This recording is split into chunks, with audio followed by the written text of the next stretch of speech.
Hi there, welcome to another episode of Meaningless. This time I had the extraordinary privilege of speaking with someone who carries a profound gift, a heightened intuition, and a deep ability to transmute your darkness into light.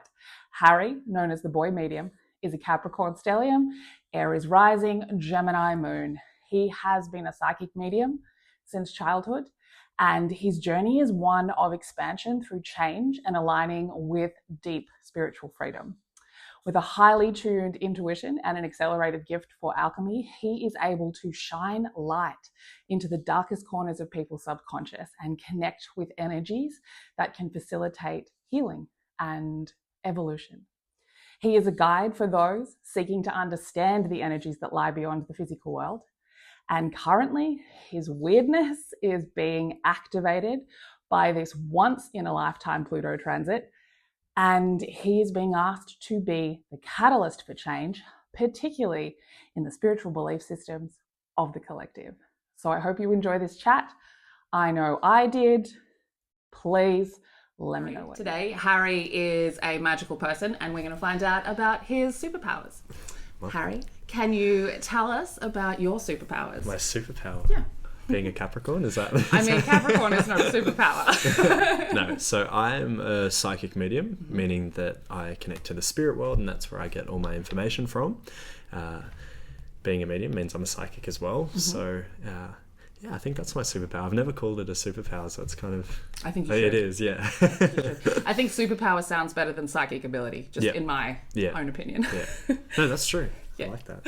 And when did you become aware of this superpower of yours? When did I become aware? It's interesting because whenever I get that question, because I'm still pretty young and I'm also pretty experienced, so people are like, when did you start doing this? I started practicing readings and mediumship when I was 12. So quite young. But I feel like I've never known myself to not have the ability, if that makes sense. So, when I was younger, I can't really, little things would happen. Like I'd look at people and be like, oh yeah, I know that person. Or I'd have memories that I couldn't possibly know because I wasn't alive for it. So I feel like it's been part of who I am forever, as for, most intuitive people. But I think when I started to understand it and develop it, I was, 12. And I started off with shows and not private readings. You started off with shows. Yeah, so what does that look like for a 12-year-old? Look, it was interesting. That's where I get the name Boy Medium from, because everyone was like, he's just a boy. And yeah, I did a course with a English medium, and she kind of took me on as a little psychic. That's kind of what it felt like for a few years there. And then I kind of branched off and did my own thing on my own terms, and then started doing more shows. I never did the private readings until I was about 16. So I was doing these shows and these just across Melbourne, in random suburbs, just doing these mediumship gigs. And then I just found a place doing private readings, and that's why, that's my main thing now. But yeah, it all started when I was 12. So when you're 12 and you're doing a show, this is like you on a stage with a room full of people, and you're just connecting randomly. Yeah. So it does sound bizarre when you think about it, because you'd think being intuitive, you're getting up there, being on a stage surrounded by people means you're surrounded by energy, their energy, the people who, the loved ones who are connecting with them, their energy, the people they've called in. And it was a lot, but weirdly, I feel like, honestly, as a 12-year-old and up to, now, in that little bracket, I think it wasn't as overwhelming as you'd think, because I was so young and naive that I was like, this is great. This is great for my people skills. And it gave me a lot of confidence. But, it's definitely interesting to think about, because as we keep saying, I was 12. So at 12, on a stage, in a room full of what I'm assuming is adults. Yeah.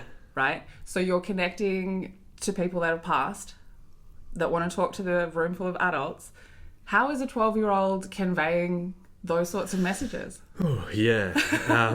That's where the being beyond your years thing sort of comes from. I don't know if I really connect to the beyond your years sort of thing, just because I think you know, our souls live a lot longer than we do. Yeah. And I think that in conveying the messages and stuff like that, it would be different to now because my vocabulary and that sort of thing's different, but it was literally just picking out people who I felt intuitively connected to and being like, there's a message here. I still do that today. That's what I do. And I've carried that through. It just felt right, and it's always felt right. But I owe a lot to that younger version of me, because that style, looking back, doing shows, the style, the messages, the delivery, and the gentle nature of delivering the messages is something that I wasn't actually surrounded by. So being a 12-year-old and being a bit more naive and being a bit gentle was refreshing to the audience that I was doing shows to, because they were used to older, experienced people who, you know, had so much confidence in their messages. Mine was a little bit more like, I've got this, and it was like cute because it was just a kid like delivering and feeling all of this. But that's still something that I carry to adulthood, and I owe a lot to that little 12-year-old version of me. Was there any messages that kind of came through that you couldn't really connect with because you were 12, or do you feel like you're sort of the vessel, so that if the message is coming through, there's a way for it to come through? I probably think there would have been some filtered messages, just because I actually haven't thought about that. You know, as I've gotten older, the messages have become a bit more intense. I haven't thought about that. And even like, you know, connecting with, you know, people who have passed over from, you know, substance related stuff, or I didn't really connect to that when I was younger, which is kind of interesting. Very interesting. Well, I haven't thought about that, so it's a little bit trippy for me now, but I think I owe that to, you know, spirit guides and the people in the spirit world who were protecting me from that sort of thing, just because even though doing shows and being surrounded by adults for my childhood, I think that there's I think part of that, the spirit team would have wanted to keep me young, keep me a little bit. Yeah, I didn't think about that. Yeah, that's interesting. But I wouldn't know. There's no way of knowing what message I could have received because it would have been blocked. Yeah, like having that protection. Yeah, that makes sense. Yeah. Was your family open to that sort of thing, or were they like, oh no, we've got a very strange child? I didn't go to counselling or therapy or anything like that. So, and I know that has been a thing for some intuitive people. I'm from the most welcoming family and the most loving family that I could wish for, and that caters to mediumship as well.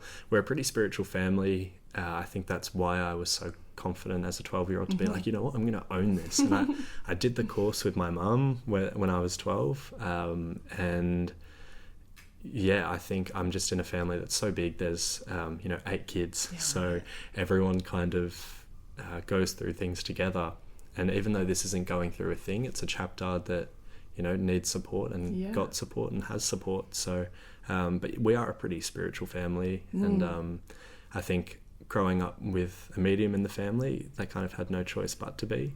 So like experiences would happen. I remember it was only a few years ago when my older brother came to one of my shows, and he hadn't seen me do demonstrate mediumship before, and he was like in awe. He was like, what? Like, I've never seen this, never been to a medium, anything like that. So it was very interesting, but they're all supportive. Yeah, that's great. Is anybody else magical? Probably, yeah. I think it's kind of interesting because we all feel things very strongly, and we're a very spiritual family.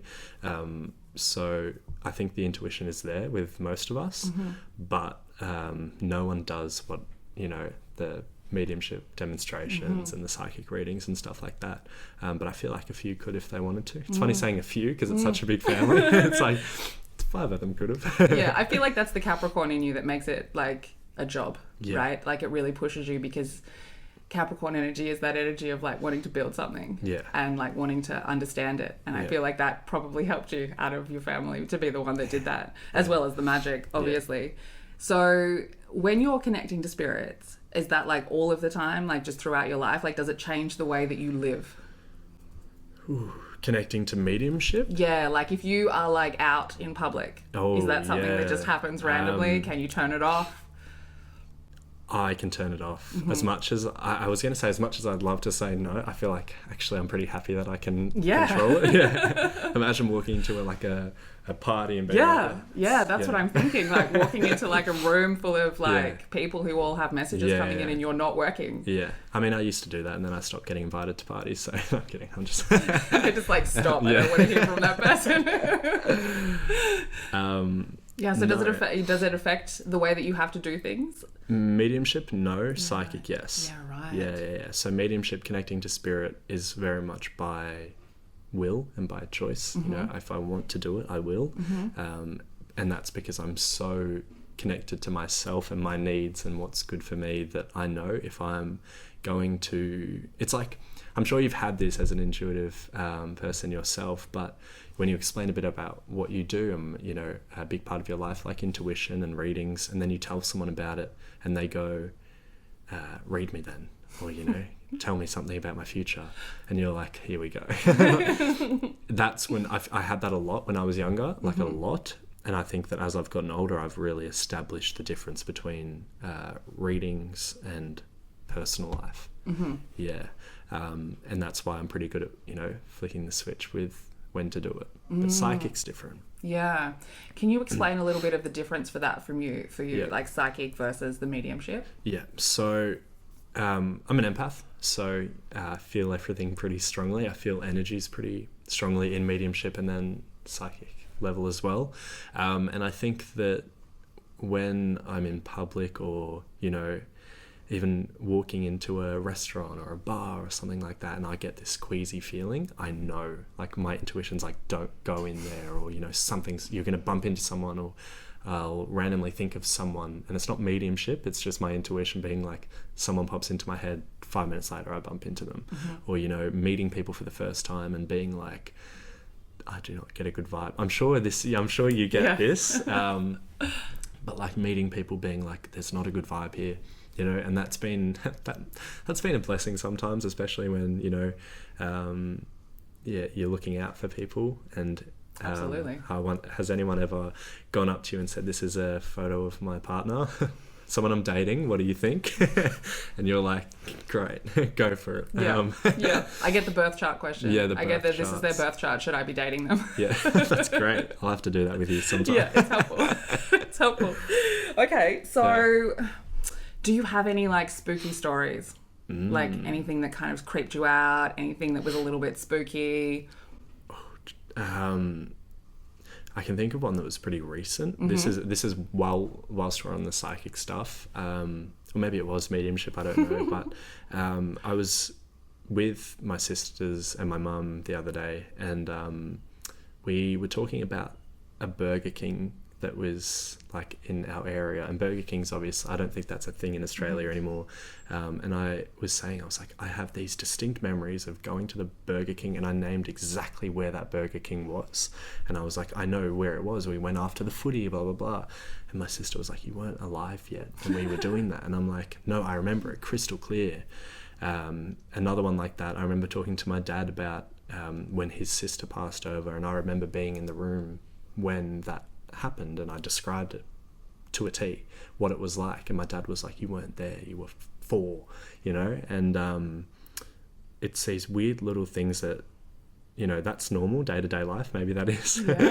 But mediumship, spooky stories, I think every reading as much as I would like to, I'm really trying to think, because I can't I really can't retain the information that I get from readings and stuff like that. But on a personal level, I remember seeing so vividly, and this is when I knew that I had to do something with the mediumship. I remember seeing my uncle on the stairs, and I remember I was just laying on the couch, and I was like, what, like, he's passed over. And it was so real, and I was like, okay, like, how do I know exactly what he's looking like? And I described his mannerisms to my mum, and it was so real. And I knew I had to do something with it. That literally was what unlocked my mediumship. And then that, you know, it's weird, like seeing that on the stairs and you're just on your couch as a 11, 12-year-old, you're like, wow, this is weird. Yeah. Yeah. Everything happens for a reason, though. Absolutely. Spooky stories is just my life. Yeah, your life is just a spooky story. It's not spooky to you. Yeah, it's just how you live your life. it isn't. That's what I'm trying to think about. Yeah. I think that's a really interesting one, though, the idea of seeing your family that's passed over. Yeah. I think that is a bit spooky. Yeah. Because when you're connecting to other people, it's a different energy, like it doesn't 100%. belong to you. But like when it's your family, and like particularly family that you may not have spent a lot of time with because you were so young. I think that's very interesting. Yeah, I think that's 100%. really interesting. When people come in for readings with you, are you able to always connect to who they want you to connect with?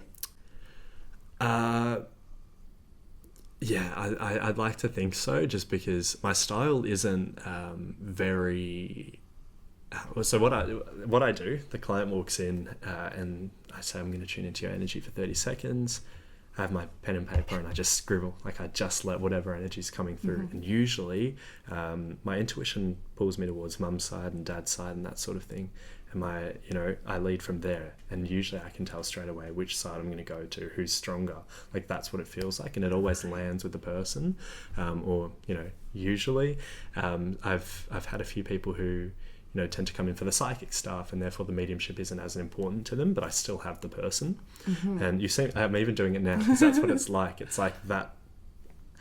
I hope other mediums out there know what I'm referencing, but that's where I feel like the energy is coming from. That's where the information's coming from. Like it's not my mind, it's not a thought, it's just like an image. It's weird, and I can tell it's not in the world either. It's spooky. Right. It's like weird. There's like a rip in the fabric of time, and they poke their little head through. Yeah, like, that's hi. what it feels. It feels like a room. Yeah. Okay. I probably sound so crazy. I'm like, it's a room. That's where all really the spirits interesting. That's it. Well, I find it hard to describe to people how I'm reading their energy as well, because I saw another spiritualist try and explain it, and she said, I don't know whether I feel it or hear it or see it. I just don't know. It is. Yeah. And she was actually talking about how, the more that she does it, she thinks that she will figure that out. But then here you sit, having done it since you were 12, and you're still like, I don't really know how to describe it. Yeah, that's so interesting. So what sort of advice would you have? And I think I want to ask you about, like, for parents. Like, what would your advice be for parents who have children that are doing this sort of thing? Because I do know some who've said, they've explained to their grandfather, but they've never met them. Like, what would you advise for that? Advice? Encourage them. Yeah. I think one thing, being so young, I would not be where I am today if I didn't have the support of my family. So it's really important to the parents out there that you inspire, and do that by letting them be themselves, and encourage them, support them until they find their feet, because one day they will. That's kind of what's happened for me, I guess. But it's really important to encourage them, and it's a gift. And it's not just a gift that can be, used as a magic trick, but it's to help people. That's what intuition is. Yeah. And I'd like to think all people, but I know most people who are intuitive, the most rewarding thing is being able to see someone be like, wow, that helped me. Yeah. And that really, really connected with me, and fill a void for them. Because it's a gift. And I think that if a child, that it's always there when you're a child, and I think that grabbing a hold of it and doing something with it is a separate thing to just having it. And do a course, do practice, just practice. I love that. Because it's a confidence thing at the end of the day. And I wish I could have told younger me to be more confident. Even though I was 12 and 13, 14, 15, I wish I could have been more confident, because I wonder what messages I could have delivered. Yeah. So I mean, everything happens for a reason. exactly. So Yeah, that's true. You can't go back now. That's true. That's what I literally just thought that. Yeah. Yeah. Okay, so I've talked a little bit about the difference between a spiritual awakening and a psychic awakening. And I talked about it from the perspective of people who haven't experienced this spiritual awakening, as in coming into touch with, their emotional self and their emotional awareness, and being able to ground down and understand who that is, trying to have a psychic awakening and experiencing that, and how that is not a good idea on account of, if you can't be grounded here, how are you practicing that when you're kind of in a different world? Is that something you ever had to worry about, or do you feel like you were always kind of grounded in who you were as a person, that you weren't going to think you were going crazy? Ooh, yeah, the crazy thing was a big thing to start off with. I literally would be like, it's interesting. Still to this day, I feel like I filter who I tell stuff to based off like, you're going to think I'm crazy, but why do I care? Like, this is me. And I think that is a level of not being grounded. And I think that, I in readings and stuff like that these days, I'm a lot more grounded. But you are just a boy. I'm just a boy medium. You're not a man medium. Even when I'm 30, I'm still being a boy. No, I think I'm pretty grounded these days. Energetically, I feel like I could do some work on really leaving work at work, that sort of thing.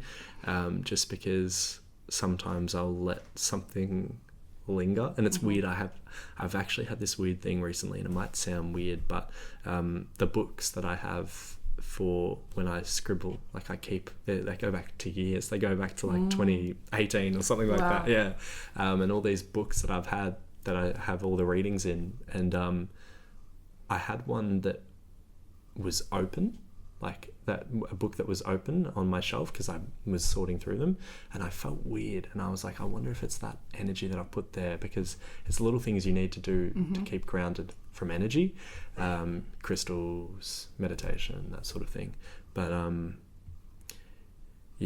think it's easier to be grounded now that I'm an adult. But when I was younger, and when I had that psychic awakening, that sort of thing, in the mediumship, come to fruition in my life, I wasn't as grounded, but I was just a boy, Just a boy, a tiny boy. Yeah, I was even more of a boy than I am now. An actual boy. Yeah. Okay, so if you had to explain to someone what you thought a ghost was, what would you say? A ghost? Ooh. I wonder if I'm ever connected to a ghost, because I feel like ghost and spirit are separate things in my eyes. Or, it might not be, but my interpretation is that. I think a ghosts are more... like in the haunted genre, like spooky, haunted, there for a reason, stuck to the place for a reason, and I do to an extent believe in that sort of thing. I haven't experienced a lot of ghost or many at all, ghost stories, unless going into a building and feeling like, oh, there's something here that feels ghostly. But I think spirits are a separate thing to ghosts, and I think that's important to know, because spirits are people who've made it there safe, or they're in the spirit world for a reason. Ghosts aren't in the spirit world. That's a good one. Yeah. So you're connecting with people that are in the spiritual world. Yep. Not ghosts. Yep. Right. I connect to the spirit world, not to the ghostly world. I do not want to connect to the ghostly world. Do you feel like you can get the ghost into the spiritual world, or is your kind of understanding that they're stuck? My understanding is, and I wish I was more educated on the topic, but I think I just have this feeling that, as I said before, walking into a building or, walking past somewhere and feeling the energy of, like, my mediumship goes off, I'm not being like there's a spirit in there. I'm feeling that there would be a ghost in there. Yeah, okay. But spirit world stuff feels a bit more, you sit down, you meditate, you're in the spirit world. That's what it feels like. Right. Yeah. Does that make sense? Yeah. Yeah. I mean, like, it's hard to understand. That's why. Yeah, that's why. Yeah. I want to know how everybody would describe a ghost, right? Yeah. Everybody has a different spiritual connection. Yeah. I would be interested to know how everyone describes a ghost. I feel like it's a stuck thing too. Yeah. I do. I feel like it's a stuck thing. So that kind of makes sense that your experience with the spirit world is different to your experience to what you think a ghost is. Yeah. That makes sense. I could definitely energetically feel the difference, or intuitively feel the difference between a ghost and a spirit, just because a spirit feels, they're talking, coming through with all this information and a lot more confidence. A ghost feels a little bit more like, oh, I have to lower my vibration to connect here. That's what it feels like. Okay. I mean, that makes sense, right? Because if you've made it to the spiritual world, you've evolved in some sort of way. Healing, all of that, yeah. Yeah, and if you're stuck... You're there for a reason. Yeah, you haven't. You've been fighting the evolution of something. Yeah, absolutely.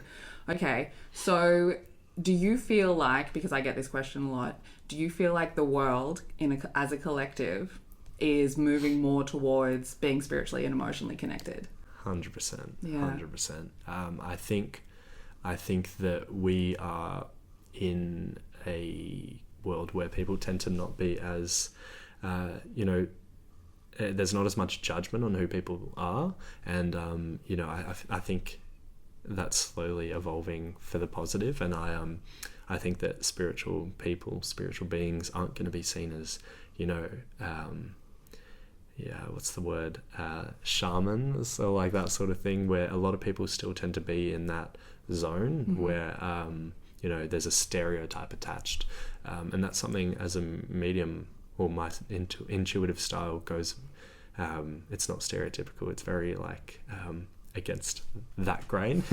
But I think the world is becoming a bit more accepting, and I think that there have been things happen that people can't explain, and there's a bit less ignorance on the topic, and that can't be fought. And I think that the more it goes back to the parent question, if you see someone intuitive, let them work with it. It can be worked in so many different ways, and it makes the world a better place. And I think that I do see it becoming more of a thing. Yeah, I agree. I see it too. Yeah. And I'd hope so.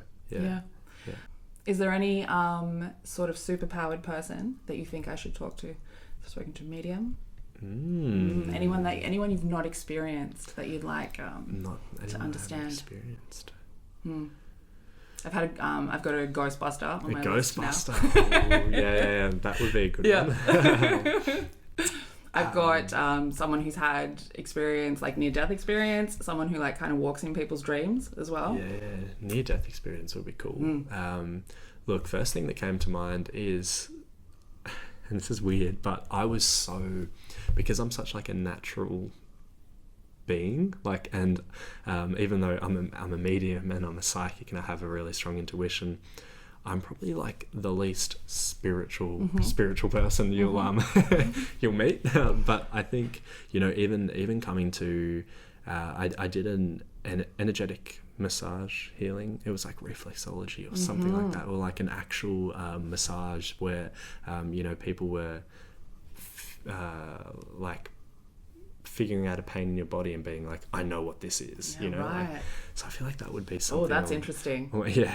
I'm just looking at an excuse for you to get a massage, but I like this. I like an energetic massage. Yeah, that's what it is. Yeah. All right, energetic massager of some sort. And I literally, I'm someone who I'm very open-minded, and I think I went into that being like, what's gonna happen here? Like the birth chart stuff, I get scared of that because I'm I can't wait to get into the birth chart. Amazing. Yeah. Well, thank you for sharing your superpowers with us, and thanks for being here. Thank you for having me. I'm so excited for people to hear this and see where your channel goes, because it'll be awesome. Thanks. Thank you for tuning in to my conversation with Harry. I hope you enjoyed it. Now, Harry works at Oracle of Crystals in Malvern, so if you would like to book an appointment, I will make sure his details are in the bio, and make sure you give him a follow on social media. He's much more talented than just his psychic abilities, so go and give him some love. Let me know if there's any other type of spiritual person you would like me to have a chat with, because I would very much like to get them across the table. Thank you so much. Remember, we live in a meaningless existence, which is a gift, because we get to decide what the meaning of this experience is. Never be afraid to walk into your shadow. And as always, stay weird.